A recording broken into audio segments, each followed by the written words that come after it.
Welcome back to Burn the Ship, the podcast we connect entrepreneurs to professionals to help you go all in on your business. I'm your host, Ezra Brown. Without further ado, I'm going to allow my guest to introduce herself. Hello, thank you, Ezra. So glad to be here. I'm Rebecca Strobl. I'm the founder and president of New Day Education and Motivation, retired fire chief, certified security professional, and a whole lot more. Oh, yeah. Rebecca, it's great to have you sit down again. We have had Rebecca on the show before, but she's got some new endeavors we'll talk about. But at first, I want to let her tell you guys a little bit about her story and her journey of how she's became who she is and how we've got to New Day Education.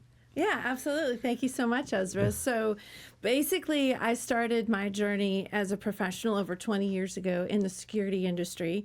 My passion, though, going all the way back to when I was 5 years old, was to be a missionary and help save the world. Right. I did the corporate world, and I was very, very good about selling million-dollar security contracts and running sales teams, but I always wanted to help people. So in 2007, when I had an opportunity in my community to join the local fire department, I jumped all in, and then that turned into when the county offered an opportunity. If you would give up 8 months of your life, nights and weekends, they put you through EMT school for free, fire school, so I jumped on that. Next thing you know, our volunteer fire chief leaves, all the men in the department. I was the only female. What are we going to do? I raised my hand and I said, hey, I feel I could really help our community in that role. No clue how I was going to do that. Working over a 60 to 70 hour week in corporate American sales, but my community needed me. Stepped up. They elected me as their fire chief, became the first female fire chief in that department and in Cherokee County. Awesome. I didn't realize that until I got a letter from a congressman that I was the first in the county. That's cool. Very, very cool. So I continued to do both roles, running the volunteer fire department, running calls, all for free while I was running the sales team. And in 2023, I decided that I'm good at security, but I'm passionate about empowering people with knowledge. So my company, New Day Education and Motivation, was actually already running on the side. And in August of 2023, I decided to burn the ship, cut the ties, and jump in 100%. Which is awesome. It's a different journey. You know, a lot of people don't go from the corporate sales world and help people as being a fire chief, you know. But I'm sure you learned a lot in those times, and a lot of that is, you know, it's a lot under pressure. I feel like working in that type of environment is, you know, what did you learn the most is coming from that to where you are now? From going from your other endeavors to now. Yeah, I learned how to listen to people and read what's really going on. Because as you know, in sales, you often have very few moments to really make a connection with someone. And you have to very quickly realize what their true needs are and where they're at, not where you want them to be. And learn to listen to the things that aren't said. And listen to how they're said.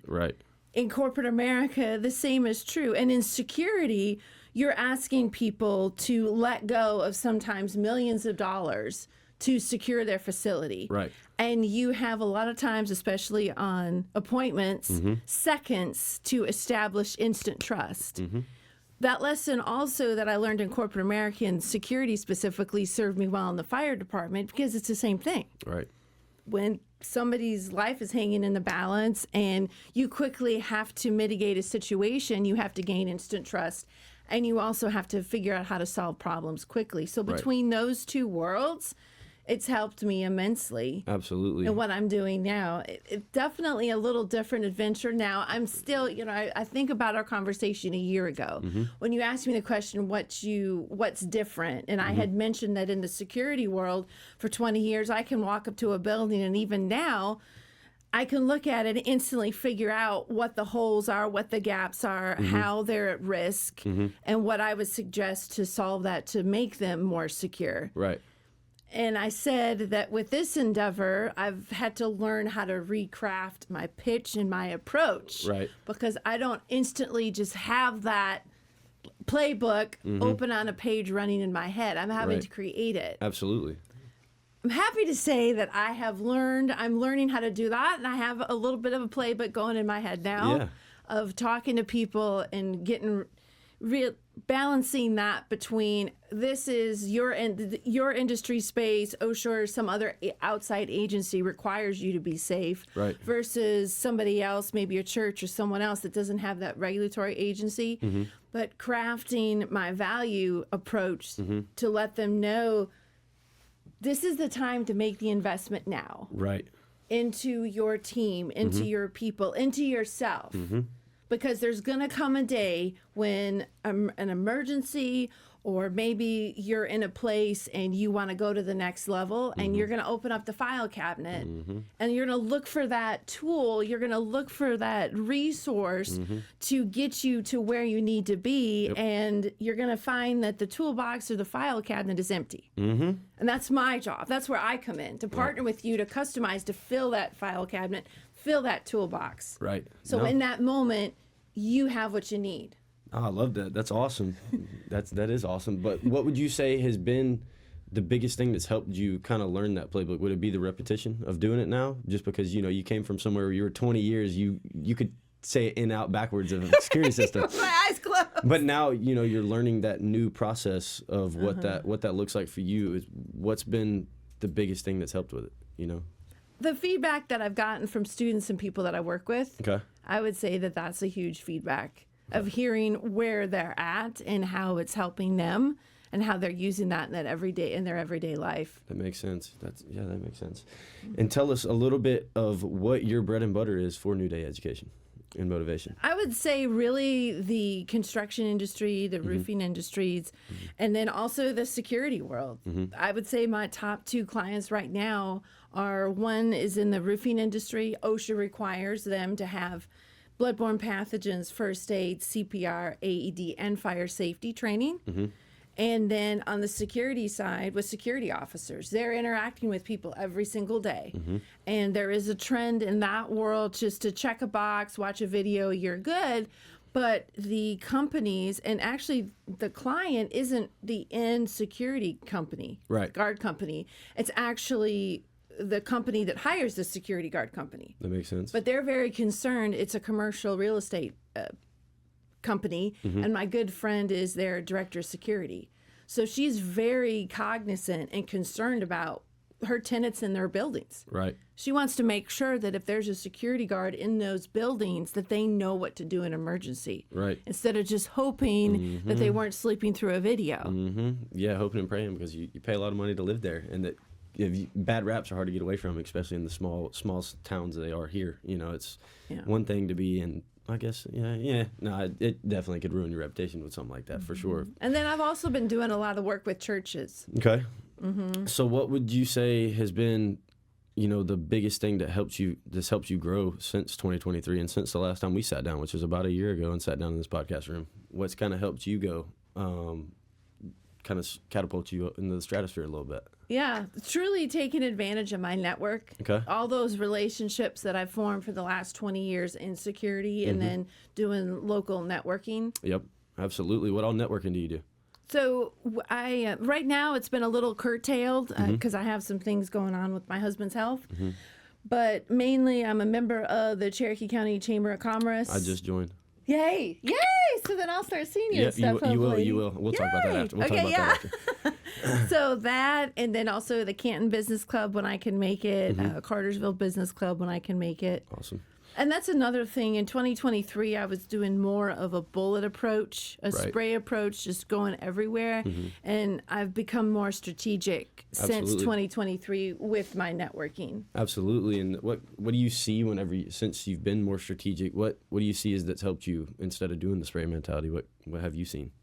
Thinking about who my end users are, for these services. I mean, everyone needs this knowledge. I learned since 2023 that even though I know for being an EMT and being on all these calls and seeing people in emergencies, and then also seeing people struggling in their professional career, they have all the talents and abilities in the world, but they don't have the confidence to get there. Right.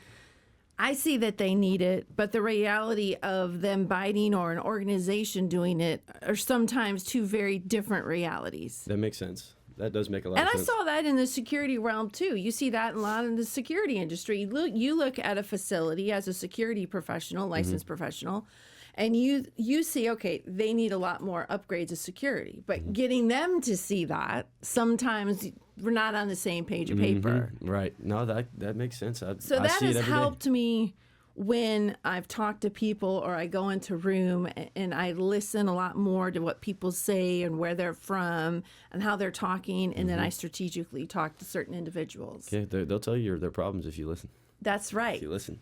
Seek to understand, and you will be understood. Yes. But listen, got that one out of what, 12-week year? Or was it 7 Atomic Habits? One of the two. But no, I was talking a little bit about this, something we got in front of us right here. Rebecca has been in the works on something for a while now. So tell us a little bit about this. Yeah, so my book, New Day Inspirations, A Poetry Journey, I've actually been writing poetry for 30 years. Not talking about my age, but the first time I wrote a poem was when I was 17 years old. I was in Jamaica on a mission trip with 30 other teenagers. I was the oldest one, and we were building a water tank for a deaf school. Okay. And I became deathly ill. We did not have the arrangements, the living arrangements or the food or the water. We were there to build the water tank, so there was no clean water. Right. Because of all that, like I said, I became very, very, very ill. And that was the first time that I had really been out of the country, been away from home. And the away from home part wasn't a thing. It was being more out of the country and just isolated, and with including the advisors or the adults who are with us, basically 34 other strangers. Right. And dying in a jungle 2.5 hours north of Montego Bay in Jamaica. Right. Because we were the construction crew. Our typical week there was, once we got to Jamaica, we would work Monday through Saturday, and we would start work usually around 9 o'clock and then take maybe a couple-hour break in the afternoon and then work till sunset. And I mainly was in the mortar pit, because after 2 days, I was fired from actually laying the block on the water tank, because I was very proud of my section of the wall. But when they took a picture and they pointed out that my section of the wall was like this and the rest of the wall was straight and level, I was fired and sent back to mixing the mortar and the concrete with the shovel. Those 2 months all summer. So that's a lot of hard work. Absolutely, a ton of hard work. In the heat, in the summer, in a jungle. Yeah, absolutely. And you're in somewhere, a foreign place where it's not like you can just go get food that you want at any time. Right. Or get water. Or and our water get a Gatorade or a Coca-Cola. Yeah, no, our water source was out of 5-gallon metal barrels that collected rainwater, and you'd have to skim off all the maggots and the bugs and boil it. And so anyway, I got really ill. And the first poem I wrote basically talked about, the title was The Eyes of Jesus, and talked about, in that moment, I truly felt abandoned. I was very fearful because I was dying, and there was nothing anybody can do for me. And the leaders that were there, they were freaking out. And so in that moment, I cried out, I prayed, those were poems, those words came to mind, and God ended up miraculously healing me. I got back home, saw the doctor, and he was like, "You're full of this, and this, and this." And I'm like, "Yeah." I figured. Yeah. And he's like, "Oh, it's amazing you're still here." I'm like, "Yup, it is." Yeah. You should have felt what I was feeling. By all accounts, there should have been we shouldn't even be here. That was back in 1993. There should have been a tombstone up somewhere in a jungle in Jamaica that says, "Here lies Rebecca Umstadt." But thank God for his mercy, that's not the case. Right, absolutely. Thank God. So that started my poetry journey. And at first, I would just write poems for myself when I would be going through hard times. And then over the years, that transformed into when I would meet somebody or I'd be talking to a friend, and I would think about what they were going through and their struggles, or just thinking about a group of individuals and how could I encourage and lift them, a poem would come to mind. Right. So last night, I have my pastor, I was thinking about him, and his mom is on her way out, leaving this earth, terminally ill. And so literally last night, I thought about him and a 2-page poem. I just wrote it out from scratch, brand new, thinking about. And for a lot of years, it didn't click in my head that that's actually a talent. A big time talent. can't. It's musically inclined, being able to write like that. That there is a strict creative talent to that, and I love that. I love it, but I don't have it. Like music stuff like that. I'm no rhythm, no beat, But I love music, but I'm just not inclined enough to do stuff like that. If I could write poems, I would write. If I could write enough, I would write. It's because it's a good way to release feelings. Yeah. So it's a good, and it's healthy way too. So that's awesome. Yeah, but I didn't make the connection for so many years that was actually a gift that God had given me. Right. And then when I started getting feedback from people that I would write a card and I would write the poem that came to my head for them, and I might see them months or even years later, and they would say, hey, I've kept your card. That poem continues to encourage me. It continues to inspire me. I shared your poem with so-and-so and so-and-so, and they were really encouraged. Yeah. And so last year, in 2023, I took the first leap. So last year I was thinking, you know what? Last year I took the leap and I walked away from the highly lucrative corporate sales job. Why not? Let's just take another leap. Why not? And I thought to myself, if this many people are encouraged and uplifted, and I've been uplifted and encouraged and filled with hope, especially last year with everything going on in the world politically and just in general, it just hit me that the world needs hope, that I no longer need to keep this talent and these words of encouragement and hope to myself or a few others. I just really felt the strong push to now is the time to share it with the world. And in that, there was a little bit of hesitation because now I'm going to be exposing my thoughts. With the world. Right. But to me, the thought of people not having hope and encouragement was far more greater than any little bit of hesitation that I might have had. So what I did is I literally had scrap pieces of paper with poems on them. I had notebooks. I had all this, just all kinds of stuff scattered all over with poems that I had jotted down in the moment. Right. So at the Canton Business Club, I met a virtual assistant, and I remember one day when we were going around the room doing introductions, she said, if there's anything that you just can't do yourself, that you need help, you need to do it. And my husband had sort of been on my case for a lot of years because I had been talking about it, and he goes, if you don't have somebody else do it for you, it's never going to happen. Right. And I'm like, okay, well, and that's where the leap came in because I had just walked away from that in 2023. Right. Finances necessarily weren't there, but you know what? I need to go for it because if I don't take that leap now, and this whole burn the ships, that's the whole point. Right. You can sit there and wait all day long for the bigger armada to come and supply you, and you're going to be sitting there and you're going to be a skeleton that somebody will come by and look Scrape at you. up. Yeah. Or you can take that leap and go for it. So I talked to her and I literally gave her all those scraps of piece of paper, all the notebooks. I'm like, can you put this into a digital document? And then I found a literary coach that was highly recommended to me. I did my research. I talked to several different publishing companies to figure out the best for me. And she helped me organize it. And so what I did with this book is I recognize that I have a lot of contacts in multiple industries. And not everybody has the same perspective that I do or came from the same place. Right. So how I laid out this book is I have several different categories. So there's 62 poems, but there's different kinds. So like there's a poem on the state of Georgia. There's poems about faith. There's poems about people.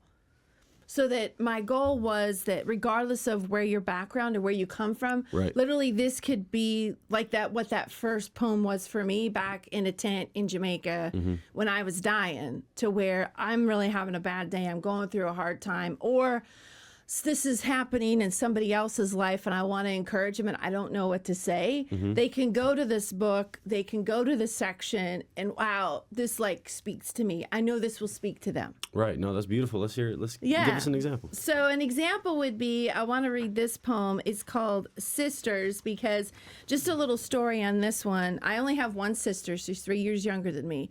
So when I went to Jamaica, I was 17 and that was in 93. So fast forward forward, I graduated high school, was in college, and I had continued to write poems once I got back from that mission trip. Right. And right before I had the opportunity to go to Oral Roberts University, my sister she got a frame, and she found this really cool picture of an old typewriter. And it was crazy because on the typewriter, there was all these little animals from around the world, and there was a ton of elephants.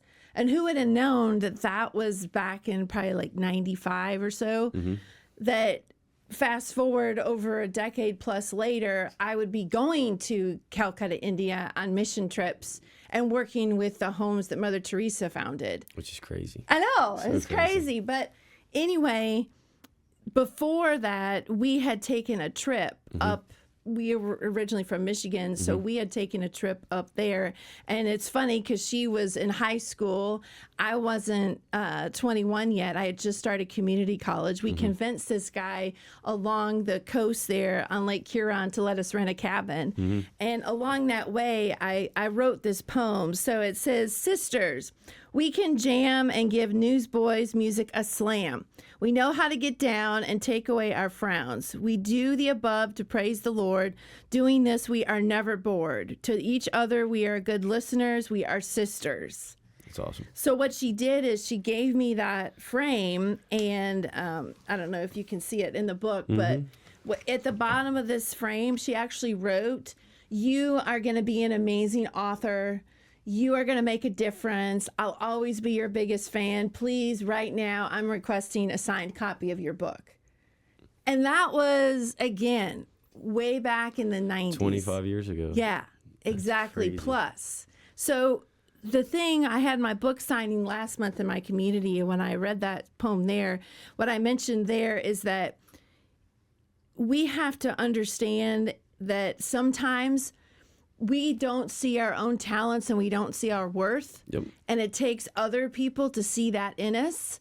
And sometimes when they tell us things, we can be resistant because we're like, oh no, that's not me. Like, I could never do that. You must be talking about somebody else. But they see something in you that you can't see. And also, we need to be those people that do that for other people.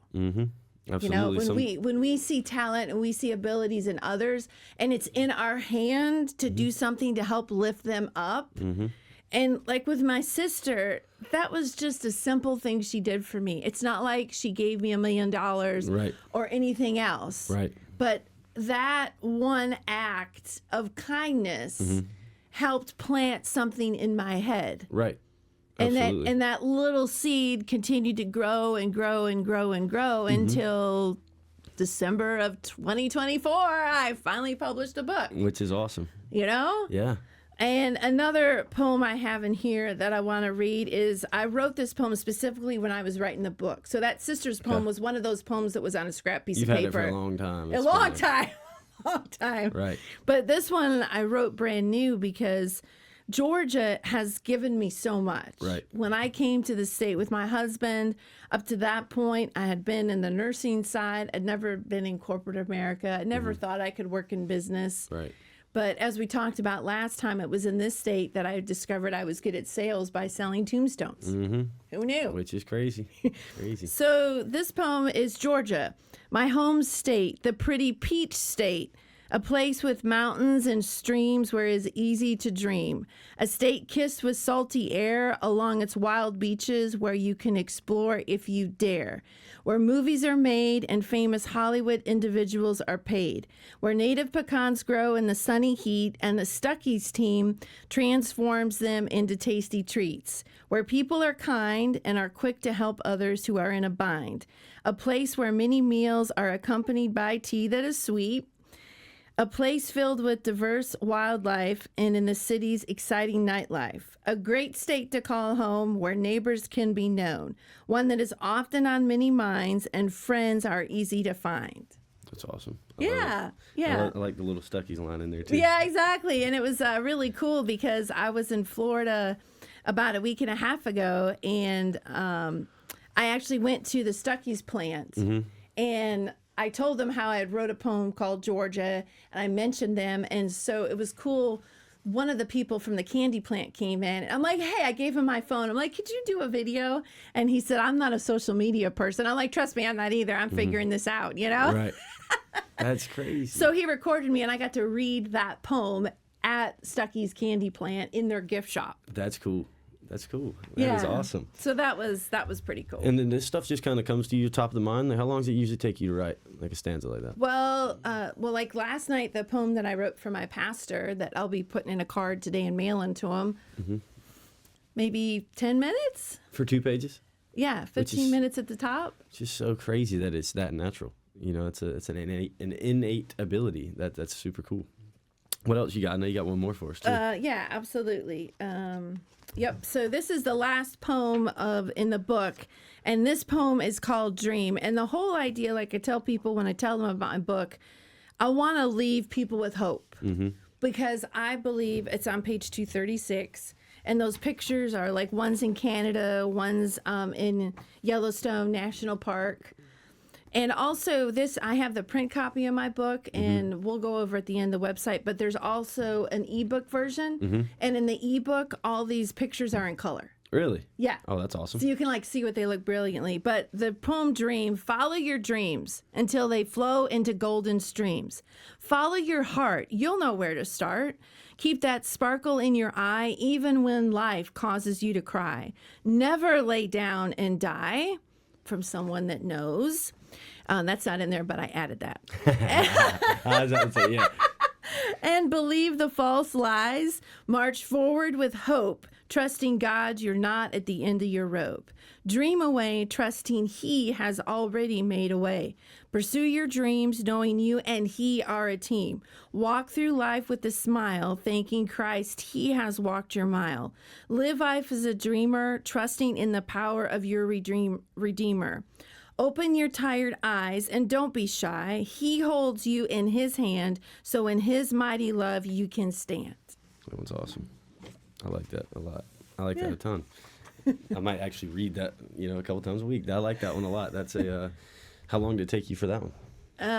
Probably about the same. Not too long at all. That's crazy. So at the very beginning, when we started talking about you writing this book and knowing poetry, you've been doing it for 30 years now. When did you finally realize that I have a skill here? How did I not realize this sooner? Oh man, that was hard. I guess probably at least a decade ago. Yeah. When I had given somebody a card, I think I had mailed it to them, and I saw them, and they're like, "That poem really encouraged me. That was amazing." And because I had wrote in a card that I wrote it specifically for him that day. Right.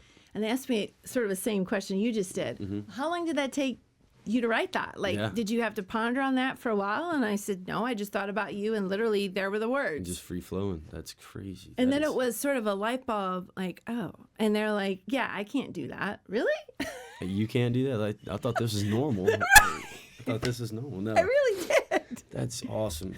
So Rebecca, tell us, your goals and aspirations for the book, kind of what you're looking to get out of it, other than to obviously for your thoughts and words to be inside of for people to think about. But what is your end goal with the book?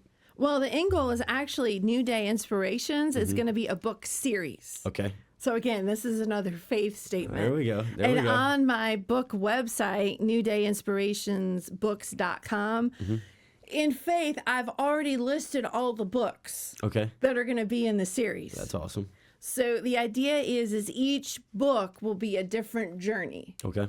So this is a poetry journey because I already had most of the material. Yeah, all you had to do is just put it in there. Add some more, and the only thing I really had to write was the memories of what was going on in my life, the lessons, and really formulate what we've been talking about, formulate all that into writing it down on paper. Right. Instead of it just kicking around up here. Absolutely. Like sharing that with others. Yeah, for sure. And then the next book that I'm working on, and I have about 75% of the material, it'll be a motivational journey. So it'll be a motivational book, and it'll be a motivational quote for every day of the year. Because for one of the sales teams that I ran, a way that we got them from being dead last and the ridicule of the entire sales floor of several hundred people was I would write a new motivational quote for him every morning. Okay. I would get there early, and when I positioned the quote in such a way that in order to walk to their desk, they had to pass the quote. Right, and then it became a thing like, what is it today? Right. Where is it at today? And then all the other sales teams that weren't mine would want to know what the quote of the day was. Again, I have those handwritten out with handwritten art on each one in massive amounts of filing cabinets at home. Right. It'll be like this, where I just need to come up with about 25% more quotes to get there. So I'll be relying on my virtual assistant and the literary coach. Hey guys, me again. Yeah. Honestly, that probably won't happen until later this year, but that's the goal. So that's book number 2, A Motivational Journey. Then the next one is going to be, I haven't decided. It just depends on where things land. Either, I think on my website, I put A Faith Journey, and that's going to be a book just about some of these stories we've talked about today, where time and time again throughout my life, the verdict was given that there was no hope. Things weren't going to work out. It was over, pack it up, whether it was because of an illness or because of something else. And so it's on my heart to put all that in the book, to like walk people through that journey. That makes sense. You know, and take them on that road. Like, this is, I was up against the wall and boom, this happened. And I was up against that wall and this happened, to encourage them that no matter what you're facing, there is a way to get through it. Yeah. And maybe by sharing more details of my story, it'll encourage people. And then another book is going to be a leadership journey, really drilling down. Like in one of the poems I talk about, I like the servant leadership. I say some leadership lessons, but my goal is to write one of these books to where I really go into in depth the different things I've learned in all the leadership roles I've had for the last 40 years. That makes sense. That makes a lot of and sense. And then the end book will be the huge finale book will be my autobiography. That's awesome. So you got it planned out. How long do you think it'll take you to get all this done? About 10 years? Yeah, probably 5. That's the goal. Yeah, that's awesome. And then tell the people where to find you. Yeah, absolutely. So you can find me on my company website, which is newdayeducationmotivation.com. So newdayeducationandmotivation.com.